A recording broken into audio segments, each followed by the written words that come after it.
Esto es Tere Vale en Radio Fórmula. La información que usted necesita saber. Con el sello de Tere Vale.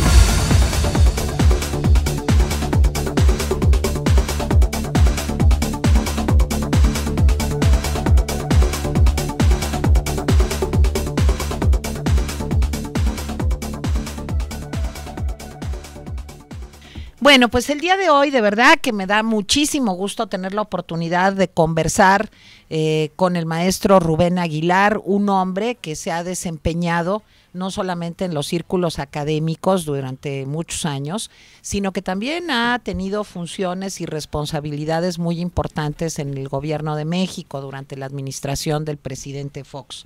Él es filósofo, maestro en sociología, tiene estudios de posgrado en ciencias sociales por la Universidad Iberoamericana. Hoy estamos aquí con él porque Rubén Aguilar y Jorge Castañeda, buen amigo de este programa también, escribieron un libro que les quiero decir que cuando cayó en mis manos, pues me lo devoré en unas cuantas horas. El narco, la guerra fallida, y lo tengo todo subrayado. Sí, aquí lo veo, todo subrayado de amarillo.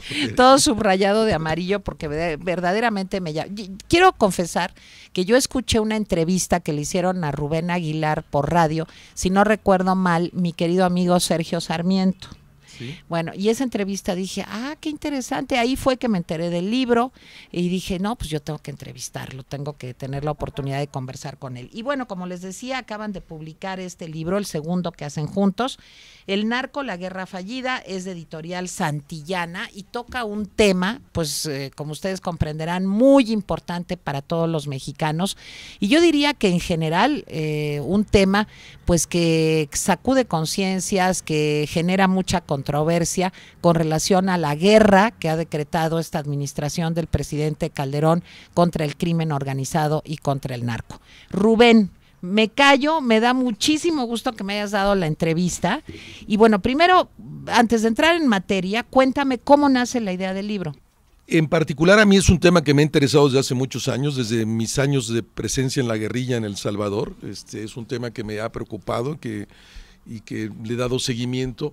Y cuando el presidente en el 11 de diciembre de 2006 decreta la guerra formalmente utilizando la palabra guerra y decreta la guerra, yo me preocupé muchísimo y pensé que iba a ocurrir algo muy semejante a lo que ha ocurrido, que iba a incrementarse los niveles de violencia y que pues ese no era el camino desde mi propia experiencia.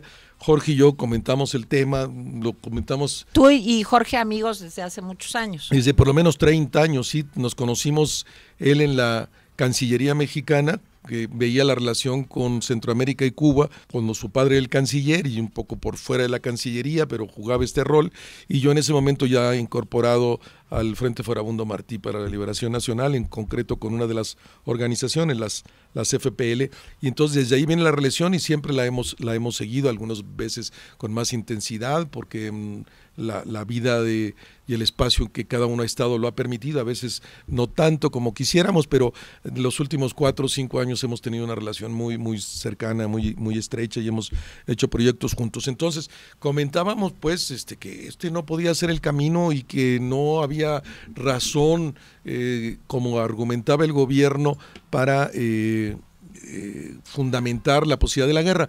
Estuvimos plática y plática y siempre salía el tema, y en enero de este año ya en particular, después de lo que veíamos que iba a pasar y que estaba pasando, tomamos la decisión, y es una manera consciente de aportar, no es solo por criticar al gobierno, sino aportar a la discusión nacional, es decir, tiene que haber otros caminos, no es el camino, es un problema social real, enfrentémoslo como problema social, y de ahí surge el libro, y de enero a agosto estuvimos investigando, trabajando y haciendo a 4 manos el texto que entregamos a la editorial hacia finales de agosto.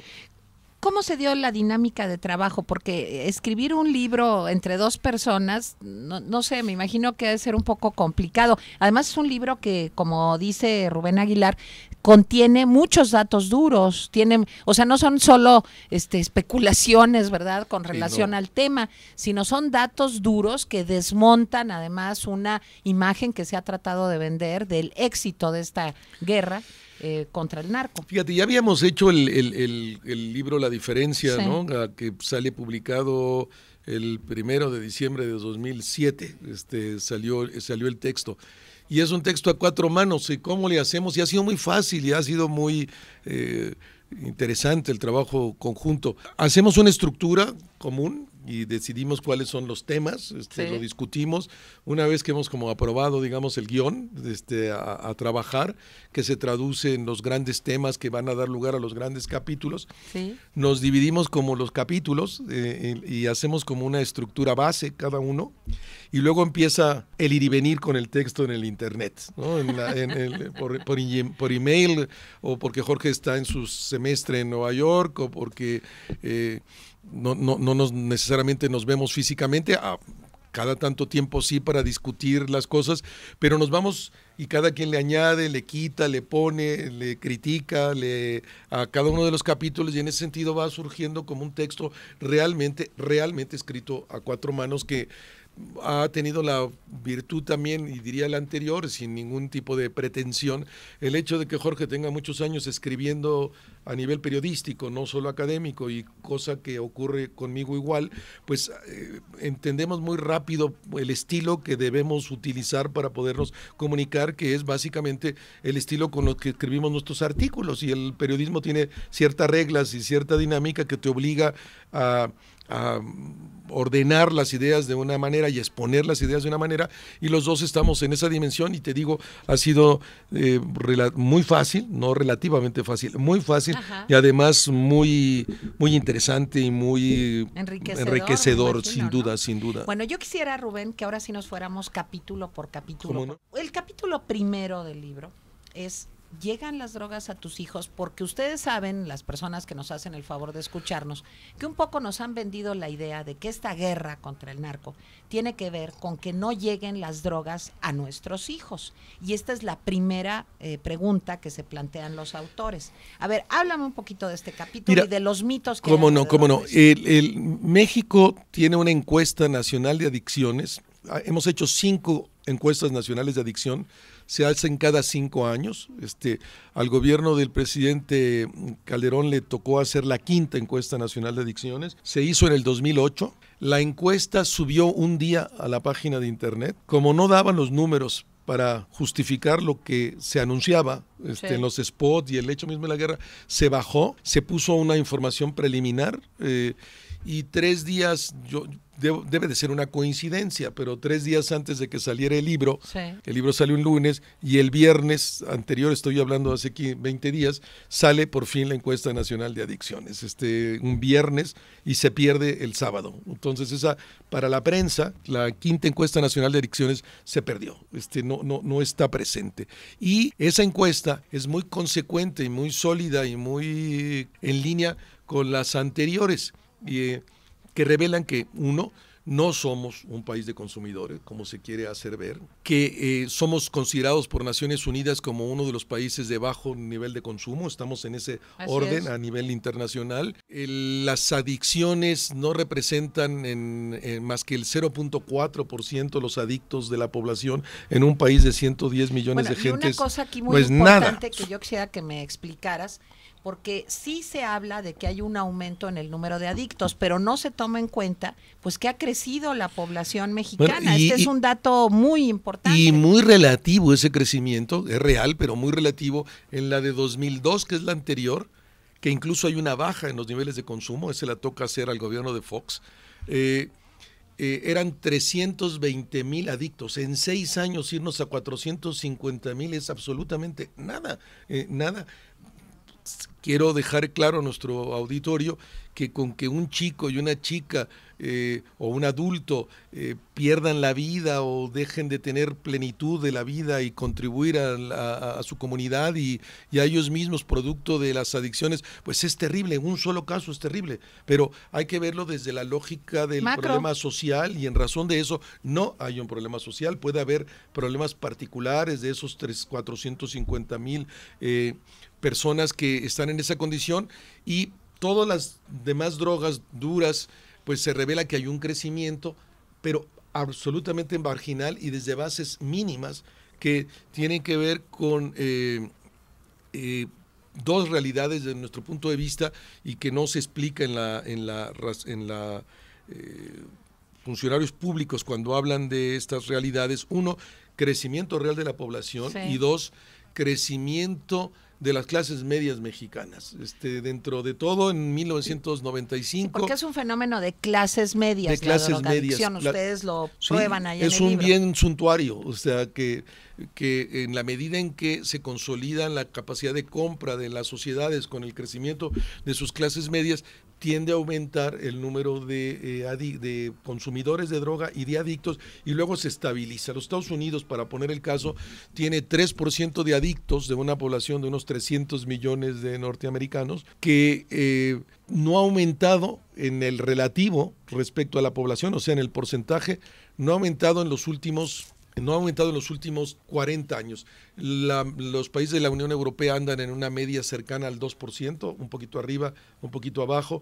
También en los últimos 30, 40 años. Sí, pero es como una constante, ¿verdad? Ya llegas a un nivel y ya ahí te quedas. Porque la gran consumo de droga es vía experimental. Hay que recordar que el presidente Obama confesó que había fumado marihuana. Tres presidentes, tú lo dices, ustedes lo dicen en el claramente. libro. Y lo hicieron en una época de su vida como experimental, y luego ya lo dejan. Pues Estados Unidos, el 33% de la población dice haber consumido droga vamos alguna a vez. tener que ir a un corte. Estamos aquí platicando con Rubén Aguilar, coautor junto con Jorge Castañeda del libro El Narco, la guerra fallida de Santillana. Vamos a un corte y volvemos. Tere Vale en Radio Fórmula. Regresamos.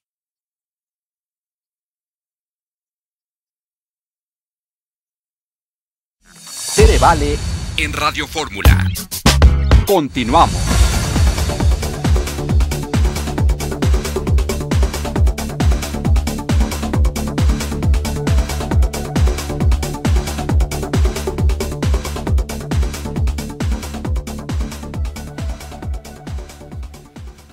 Bueno, pues ya estamos de regreso, seguimos platicando con el maestro Rubén Aguilar sobre su libro El Narco, la guerra fallida, de Editorial Santillana, que escribió junto al doctor Jorge Castañeda.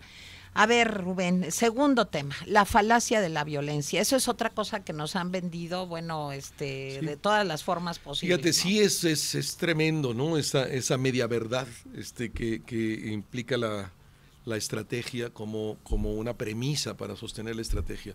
Mira, hay muchos estudios y muy serios, están citados en el texto, que revelan que a partir de inicio de los años 90, probablemente son de los años de mayor violencia en el país. La Organización Mundial de la Salud tiene como indicador para medir el nivel de violencia de una sociedad números de muertes dolosas por 100,000 habitantes, ¿no? Y entonces pueden establecerse como las tasas de violencia. Hacia el arranque de los 90, en el caso de México, andábamos como en el orden de unos 36 mexicanos asesinados de manera violenta por 100,000 habitantes. Y fue cayendo, traíamos 15 años cayendo. Cuando el presidente Calderón declara la guerra, es uno de los años en la historia del país de menos violencia en esta relación que te estoy diciendo. El año anterior con el presidente Fox probablemente es el año de menor violencia en la historia del país, en el 2005. Sube un poquito en 2006, pero son realmente mínimo, otra vez, en razón a nosotros mismos, a los años anteriores de nuestra propia historia, sin quitar que había estas cosas terribles, horribles, pero a ver, Rubén, aquí déjame hacer una pausa. ¿Cómo no? Sí, seguramente han disminuido estos indicadores reales, datos duros que ustedes dan de violencia. Pero esa violencia, la de los secuestros, la de los asaltos, la del robo de coche, no es la misma de la violencia que desata el crimen organizado, el narco. Y ustedes ahí hacen señalamientos muy importantes con relación a esta diferencia. A ver, cuéntame de esto. Sí, entre el 90 y el 95% de los delitos que se cometen en el país, que realmente es lo que le afecta al ciudadano, son del fuero común. y tiene que ver con todas estas cosas que acabas de decir, un asalto en la calle, que se te meten a tu casa, que te roban quitan el reloj, el coche, etcétera. Y solo el 5% o el 10% del, digamos, el crimen organizado, y en razón de eso, del narcotráfico. No es cierto que el narcotráfico, como se nos quiere generalizar para poder vender también la estrategia, es el responsable de todos los delitos que existen en este país. No es así. No estoy justificando al narcotráfico, nada más tratando de ubicar los niveles, porque ayer precisamente estaba en Tijuana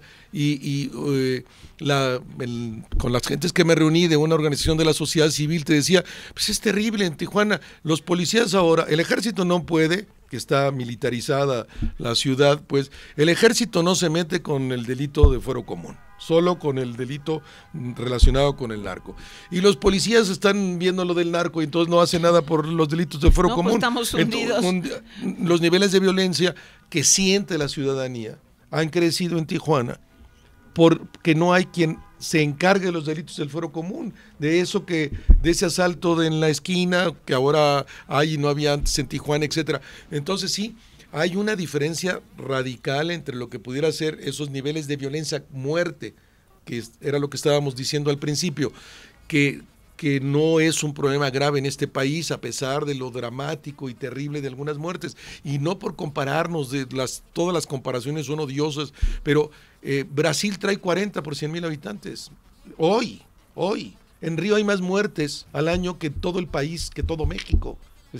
Bueno, pero a ver, aquí viene la gran pregunta, y entonces, ¿por qué pues abrir una guerra frontal contra el narco, supuestamente contra la violencia, si los datos eran, digamos que no satisfactorios, pero no iban empeorando las cosas? No empeoraba para nada las cosas. Bueno, ¿qué hay detrás de esto, Rubén? Jorge y yo sostenemos a partir entonces de esa información. No le daba la premisa de que había más consumo, no le daba la premisa de que había más violencia, no le daba la premisa de que entraban así a mansalva las armas con unos números que se daban 2,700 al día. Es absurdo, no es cierto, no se puede sostener esa figura. No daba tampoco que las estructuras del Estado estuvieran más penetradas que hace 20 años o 30. Entonces, pues la única respuesta que encontramos y que nos parece sólida es que el presidente trató con la declaratoria de guerra y al inicio mismo de su gobierno de buscar su legitimación, de marcar una distancia. O sea, tú dirías que en el fondo toda esta estrategia, y no me quiero saltar partes del libro, pero tú dirías que toda esta estrategia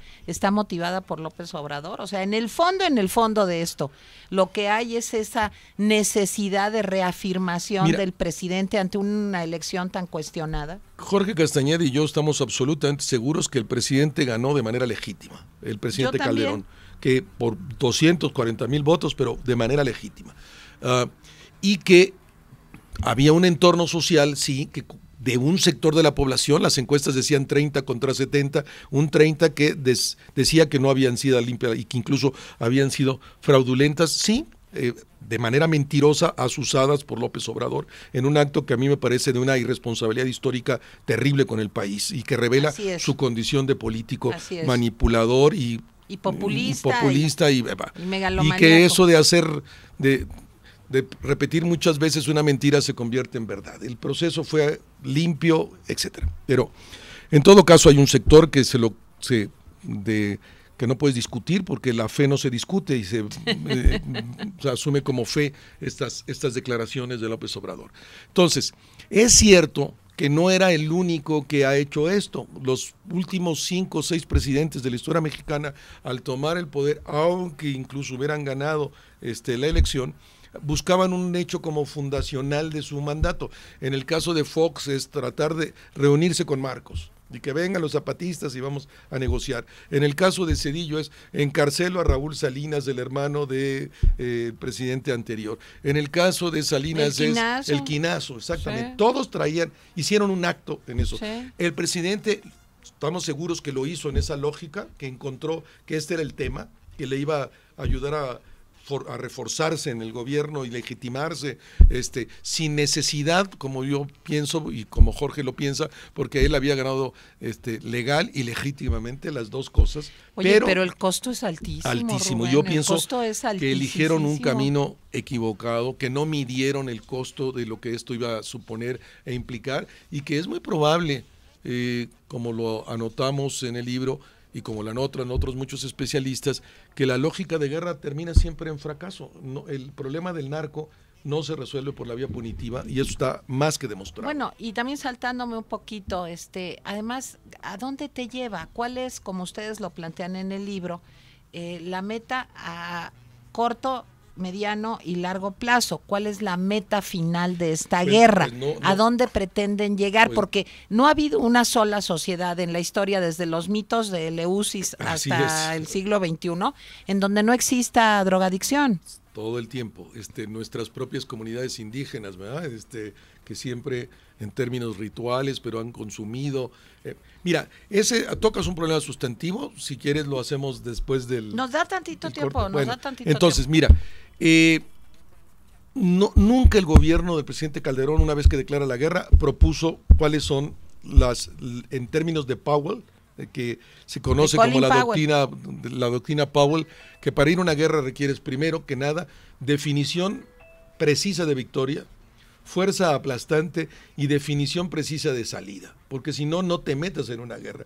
Entonces, no sabemos cuáles son las metas por alcanzar. A veces el gobierno dice que porque hay más muertes es un indicador preciso y contundente de que del se está éxito. Ganando. Pero, por favor, en todos los países del mundo se sabe que se está ganando la guerra en la medida en que demuestres que hay menos muertes, porque tienes control de la situación, no porque tengas más muertes. Los americanos miden su éxito en Bagdad porque tienen menos muertes, no porque tienen más muertes en Bagdad. Entonces, no hay indicadores precisos, no hay metas a los cuales, y en razón de eso, captan más, requisan ¿cuáles más. son, como tú dices, los indicadores de que se está ganando y no de que se está perdiendo? Pero bueno, ahora sí ya nos comió el tiempo, vamos rápidamente unos mensajes. Estamos platicando del libro El narco, la guerra fallida, con uno de sus autores, con el maestro Rubén Aguilar. Ahorita venimos.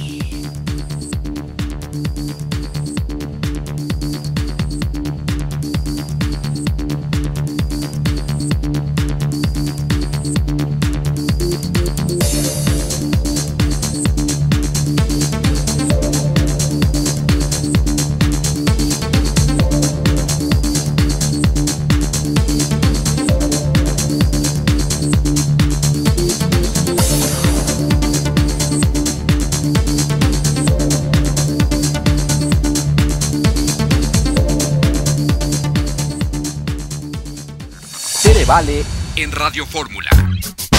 Regresamos.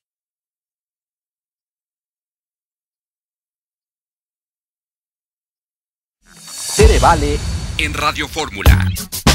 Continuamos.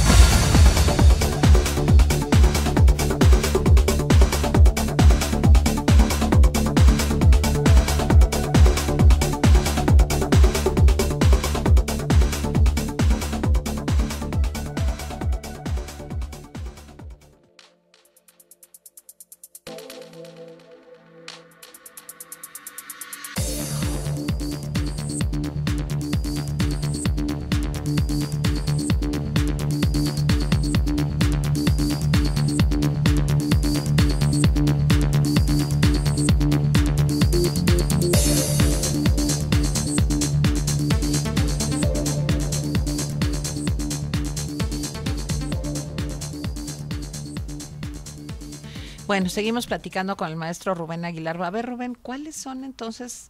¿Se ve algo, aunque sea borroso, de indicadores de que se gana o de que se pierde? ¿O cómo saben cómo va la cosa?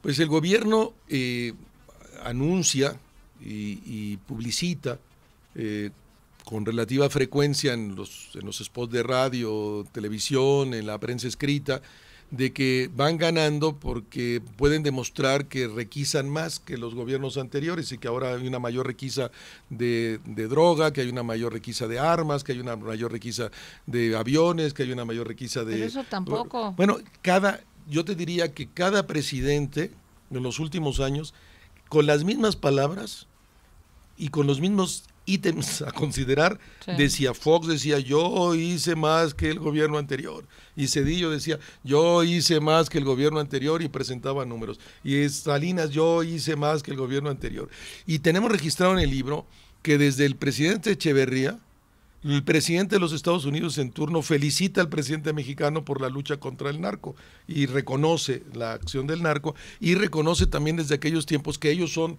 parte de la culpa porque son los consumidores. Entonces, en ese sentido, no ha habido nada nuevo. Es los mismos discursos de hace 30 años, por un lado del gobierno y por otro lado del gobierno de los Estados Unidos, respecto al presidente en turno de México. Entonces, el hecho mismo de que captures más o requises más no revela ninguna condición de éxito, de ninguna manera. Puede incluso ser un indicador en contrario. El hecho es que se sabe que hoy se cultiva mucho más coca que años atrás. En ese sentido, Sí, hay han mucha aumentado, más. Ha aumentado ¿verdad? el cultivo brutalmente en el caso de Bolivia, ¿Perú? más fuerte todavía en el caso de Perú, y no se ha reducido la zona de cultivo, incluso ha crecido la zona de cultivo, aunque en menor proporción No, que y en la estos dos países. tecnología, En ustedes Colombia, lo dicen, sí, también es mejor. mayor tecnología, mejor, que produce más por hectárea. Entonces, pues hay más droga. En razón de eso, pues captas más droga, punto, que transita. Bueno, y otra cosa también importante, en caso de que estos decomisos hubieran sido realmente una puñalada para el narco,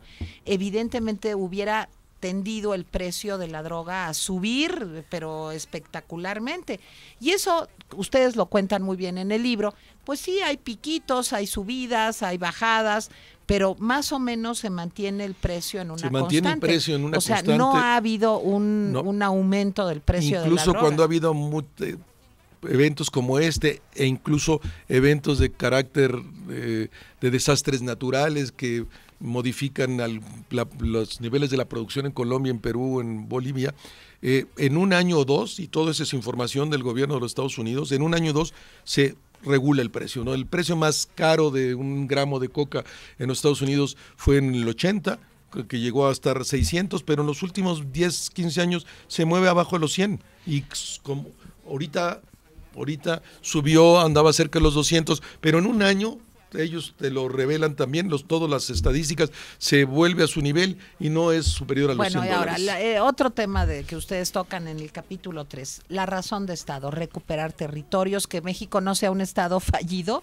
Entonces sí somos un medio Estado fallido, estamos medio Mira, fallidos. yo pienso también, y Jorge también lo pensamos, pues primero, y puede parecer, no quiere ser de ninguna manera ni renunciar a que tenemos que ser cada vez un país mejor, y no es cínico tampoco. De hecho, no somos Noruega, no somos Suecia, no somos Dinamarca, tenemos una historia propia de una nación con sus problemas y sus peculiaridades. Mira, si es cierto, y ahí están esos alcaldes de Michoacán, y es una realidad que ha penetrado el narco en algunas estructuras, pero se olvida al gobierno federal o se olvida a la sociedad que hace 20, 30 años la penetración del narco en las estructuras del Estado mexicano era muchísimo mayor que ahora. Hemos mejorado también en esa dimensión. Acuérdense ustedes que de la Madrid tiene que cerrar la seguridad donde estaba Nazar, donde estaba ¿cómo la se seguridad llama? federal, ahorita se me olvidó el nombre también, pero tiene que cerrarla, La Dirección Federal de Seguridad, Dirección ¿no? Federal de Seguridad. Tiene que cerrarla porque toda está penetrada por el narco. Son los que controlan desde las estructuras del gobierno, muchas estructuras del Estado mexicano. Ponemos ahí también casos de situaciones concretas en dos estados donde era evidente, un gobernador te dice, pues esto estaba penetrado todo, y otro, en el caso de Chihuahua, cómo hemos mejorado en eso. No quiere decir que no exista ese fenómeno, pero es mucho menor de lo que se nos ha querido hacer ver. Bueno, fenómeno que por cierto también existe en Estados Unidos al día de hoy, en el siglo XXI, ¿verdad? Y en Nueva York. Y si no te explicas, la droga no llega mágicamente a una calle del Bronx, ¿verdad? No te lo explicas de otra manera, y ellos mismos reconocen, bueno, pero en ese sentido tampoco se justificaba. No, la penetración del narco en las estructuras del Estado mexicano es menor hoy que hace 20 años. A ver, Rubén, el asunto de las armas. ¿Realmente es cierto, de acuerdo a los datos que ustedes han recabado, que el porcentaje de armas que recibe México viene fundamentalmente de Estados Unidos? Mira, ¿se puede cerrar esa frontera? En fin, ¿qué costo tendría esto? Pensando que tenemos 3,000 kilómetros. De las armas que ha incautado el ejército y que han incautado el resto de los aparatos de seguridad mexicano, que tienen registro, que el arma trae el registro, sí, que no se lo han borrado. que no se lo han borrado o que fue producido en su origen sin registro. Hay un montón de AKs que se producen sin registro a nivel mundial. Por eso mismo son unas 20 países que tienen la licencia de los rusos para producir AKs, y entonces hay un montón de un mercado no regulado de AKs 47 en sus diversas versiones. De los que tienen registro, el 90% viene de los Estados Unidos. Eso es real.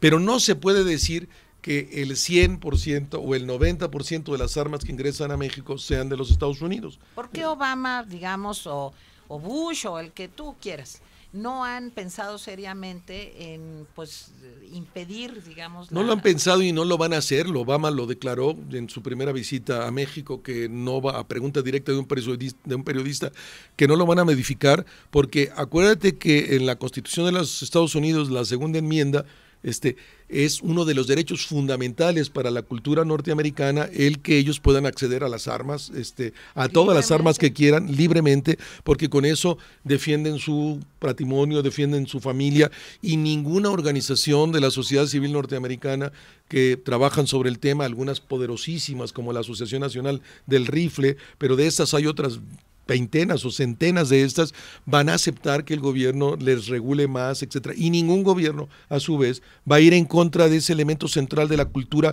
signado en la Constitución. Tendrían que modificar la Constitución de los Estados Unidos, de los padres fundadores de los Estados Unidos, y nadie se va a atrever a eso. Entonces, por un lado, pero por otro, porque hay una estrategia bien distinta de los Estados Unidos. Los Estados Unidos no dan guerras que no van a ganar, no se van a enfrentar en Nueva York. Y además aquí vamos ya al siguiente capítulo.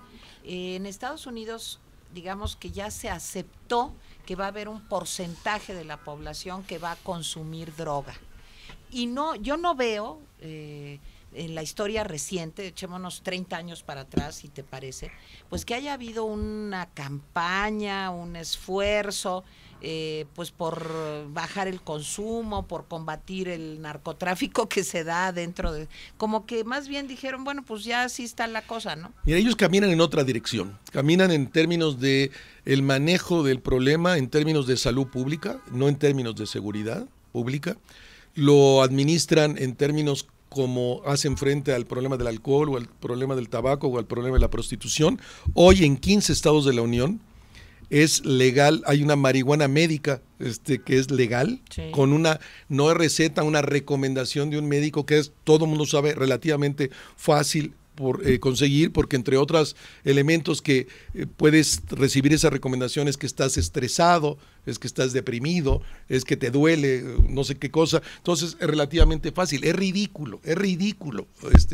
Ayer que estaba lo reiteraba y se los decía, en Tijuana, 200 kilómetros de Tijuana está Los Ángeles. En Los Ángeles el día de hoy hay 1,000 sitios de venta legal de marihuana en Tijuana. En Los Ángeles. Y en Tijuana damos la guerra contra el que les llegue la marihuana a los Estados Unidos. Es absurdo. Hay dos lógicas y dos racionalidades distintas. Ahora, no es que haya una irresponsabilidad del gobierno de los Estados Unidos, es que desde la lógica de la salud pública asumen cómo deben de enfrentar el problema, asumen que hacerlo por la vía punitiva, lo único que va a generar es más problema, no va a resolver el problema del consumo, va a tensar la estructura social, bueno, pero es que va en México a provocar muertes. Está en la dinámica de la criminalización, ¿sí?, del consumo.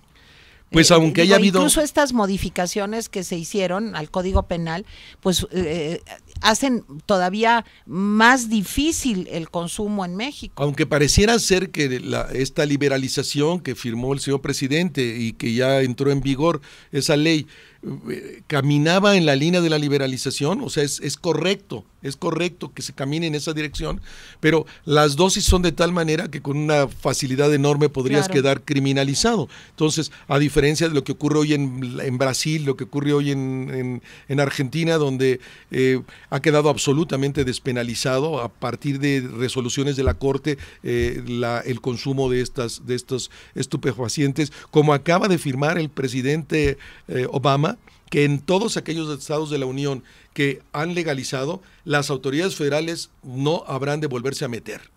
Eso queda a la lógica de los gobiernos de los estados. Y no entra ya, la federación no es un delito federal a ser perseguido por la federación en Estados Unidos si el estado lo legalizó.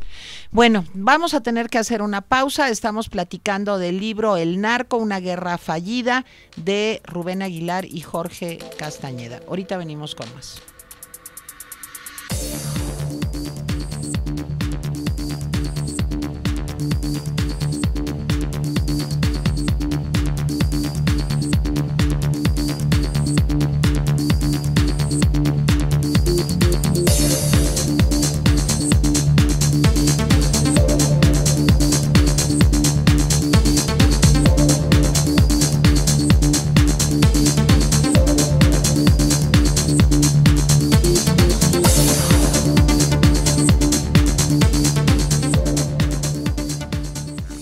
Vale en Radio Fórmula. Regresamos. Tere Vale en Radio Fórmula. Continuamos.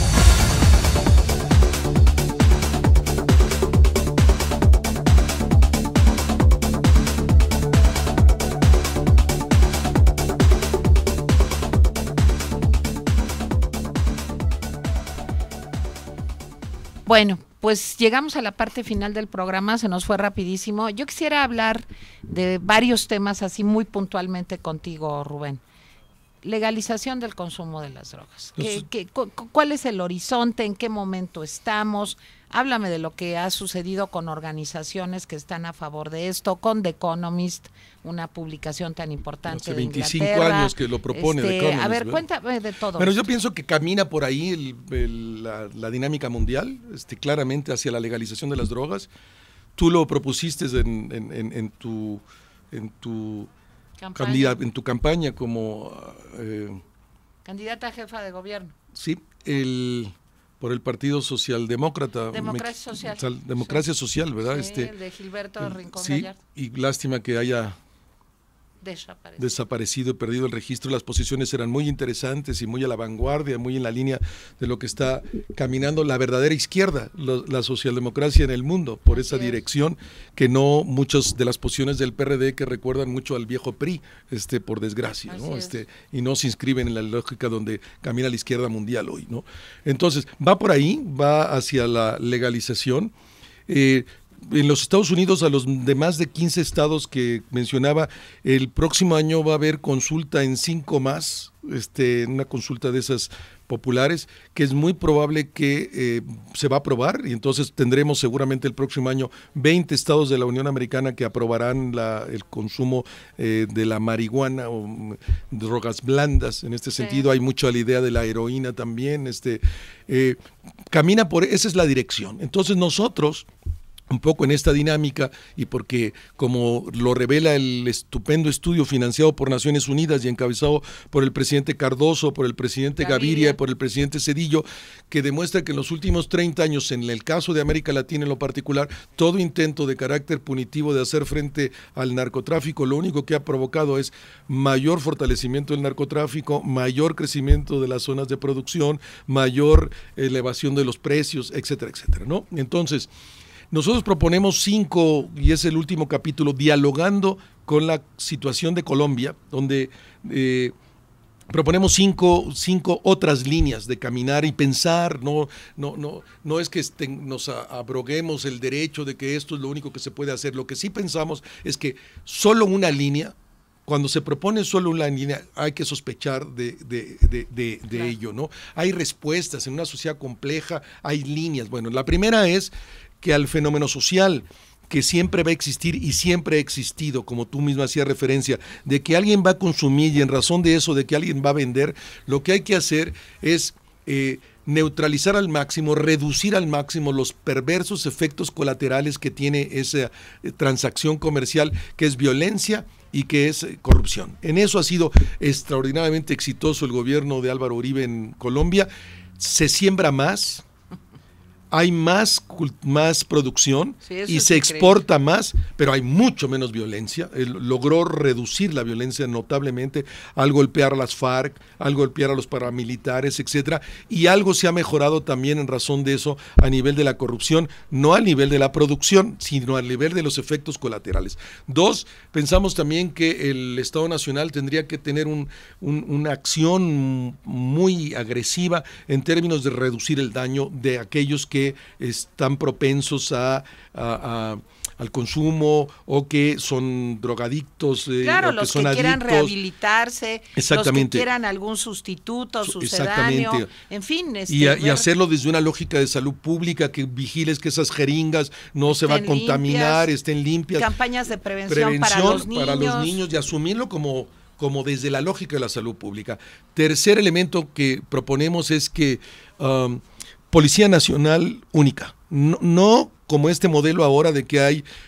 pero Rubén, estamos lejísimos, pero esa es la única posibilidad. Ya lo ha mencionado en algún momento el propio Genaro García Luna. Hay algunas gentes, en los hechos, algunos gobernadores están caminando hacia eso, en el que piden a la federación que les mande el jefe de la policía estatal. Pero que como les mide... ustedes dicen, para hacer un trabajo serio con relación a una Policía Nacional, esto se llevaría unos 6 años. Unos 6 años y si comenzamos hoy. Que haber empezado ya hace 30. Sí, ¿qué va a pasar? El pues ejército va a seguir en las calles. Hay que sacar al ejército de las calles, no podemos seguir arriesgando al ejército ahí en el desgaste y en la posibilidad de que pierda el prestigio ganado con mucho esfuerzo después del 68, que nos ha costado tanto y que hoy tiene al ejército ubicado como la segunda o la primera para algunas encuestas y la segunda para otras como la institución más valorada por los mexicanos y valorada. Entonces no podemos hacer eso. Entonces es crear una Policía Nacional única, pero de verdad una Policía Nacional única, no complementaria a la Policía de los Estados y a la Policía Municipal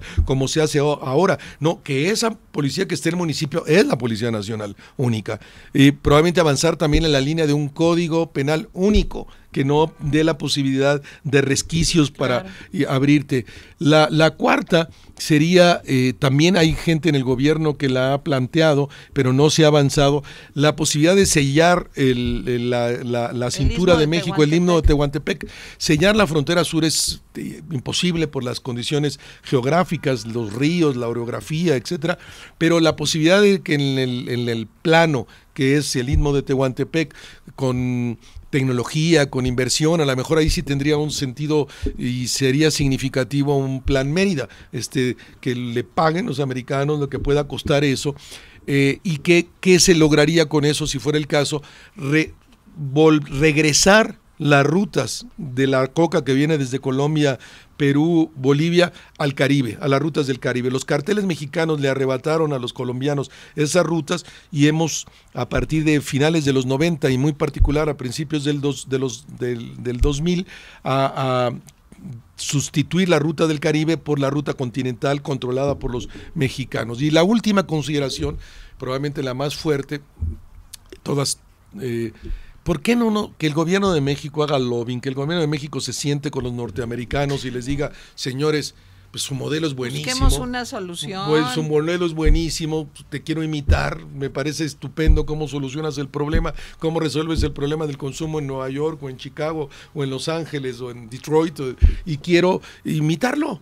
¿Cómo le haces? ¿Cómo le haces para manejarlo como problema social y no como problema de seguridad? Rubén, yo creo que lo que ustedes hacen con el libro y lo que todos en distintas trincheras hemos hecho en mayor o menor medida para hablar del tema, para ver que hay otras alternativas de solución, para ver pues otras opciones, otras ópticas, sí va abriendo brecha pero con una lentitud verdaderamente desesperante.